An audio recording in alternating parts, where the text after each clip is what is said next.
Emotional, damn it! Tu connais Aza déjà bon côté à la base. Et puis, Aza a faux momie. Elle est trop matérialiste. Bah, souhaite à ma bête. Mais souhaite à boutique d'habillement na yo tombama. Comme ça, dans l'article à la par terre, à comprendre ce qu'on vient de nous aller. En gros, sa réponse, n'a pas lobby.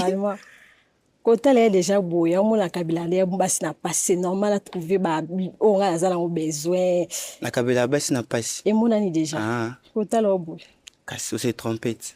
Quand elle est. Mais bas c'est quoi on a peine en kabila ta? Le ti lobby au pesimba ti quand elle a ngabwe pona kitoko ndega na kalisa. Et bien on y a bien nos aboué. Fojo.